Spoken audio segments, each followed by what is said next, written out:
Can we just briefly talk about Dr. Matt? Because she wants to follow up and to have closure. No, I do. I like to tell the inside story, please, and find out.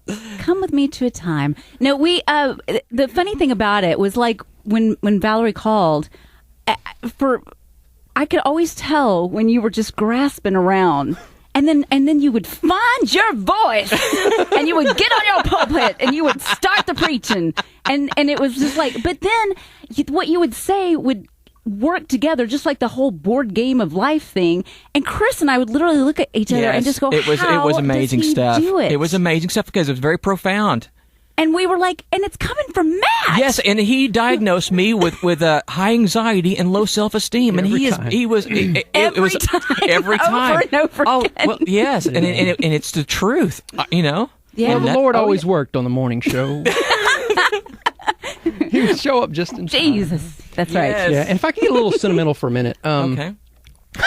Look how serious you guys get. Oh my goodness! I thought he was going to. I am. You know what's weird is what I'm dealing with too, and probably you guys as well. We're talking a lot about Power FM in the morning show, but for a lot of us, we started in this building at 91.7 way before Power FM. So I remember coming here.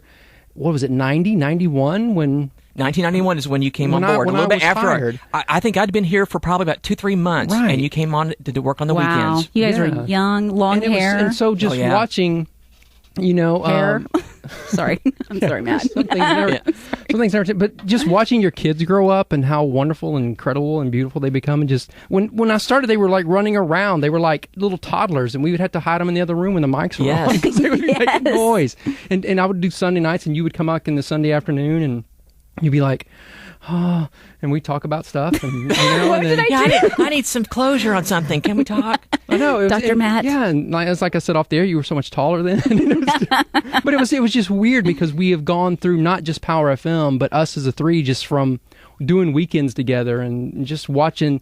And before we even started talking about or even having the faith that Power FM could be there, we would just sit and dream. Yes, we about dreamt that about kind of Power stuff. FM. And you just see it coming to fruition and all this time. So I know it's kind of a sad time, and thank God for the internet. Yeah. And what was the other guy that invented it?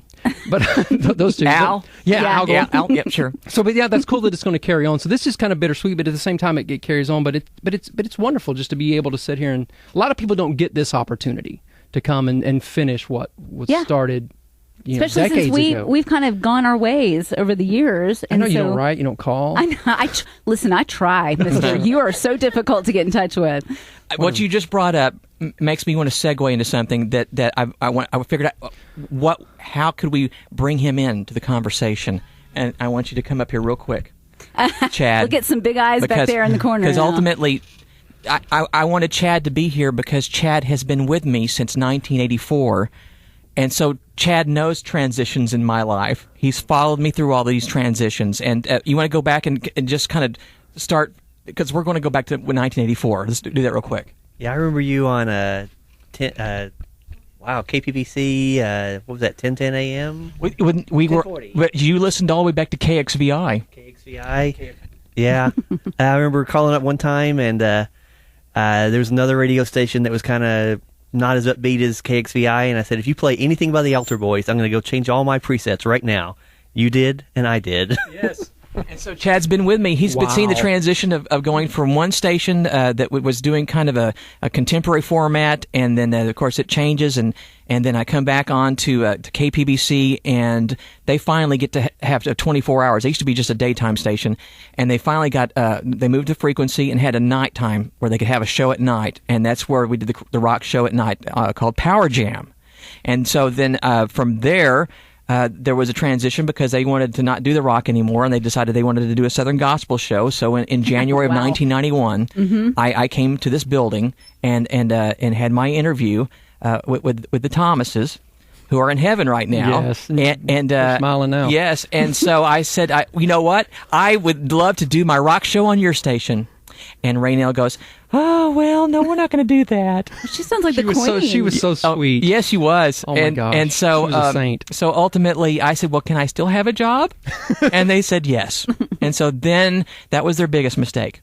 Because then I started going, well, do a rock show. Let's have programming for young people at night. And then will you shut up? No, okay. I would shut up for a little bit. And a little bit later, I'd come back and say, let's have a rock show. And over time, I wore them down. And then we got to do the nighttime programming on KVTT. And it was Power Mix. So we went from Power Jam to Power Mix from 8 to 10 p.m. Matt hosted his show on Sunday nights. And it was All Together Now originally. Then it changed the name to Spin 180 right before Power FM came on board. And we had a show on Saturday nights as well that Rick hosted. And that was Lighthouse 21. Which started out as Youth Wake, I think. Right. And so ultimately we had kind of a little time frame between around 8 o'clock and 10 o'clock in the evenings that it was youth programming 24 around 7 days a week. And we applied for the frequency of 89.7 in 1994, in October of 1994. And so it took from October of 1994 until we signed on the air in the summer of 1999 to get the license. And it's been 16 years since we've been on the air with Power FM. 16 years. Yeah. See, that's amazing that the station lasted that long, but I'm thinking, I'm not that old, am I? That's kind of depressing. Can we be that old? How did this happen? How did this happen? How are my kids back behind me? And how did they grew up? Where are my children? Right? This woman stole my daughter. She was and so married that cute, man little. beside her. Yeah, she was just this little thing. I remember that one. And yes, and so yeah. Yeah. And I would have to leave high school early to come do the show. Yeah, so. Oh, okay. And so it's been. I'm already thinking of what the next thing we're going to do, and it's just been a wonderful ride. It goes by really fast. And I remember my grandfather, who lived to be in his 90s, and I asked him before he passed away, did it feel like a long time? And he said, Chris, no, it didn't. And he lived to be 94 years old. And so time is, Steve Miller is right. It keeps slipping into the future. And are we going to play the Cat in the Cradle next? Because I'm feeling the vibes of it. No, I don't think so.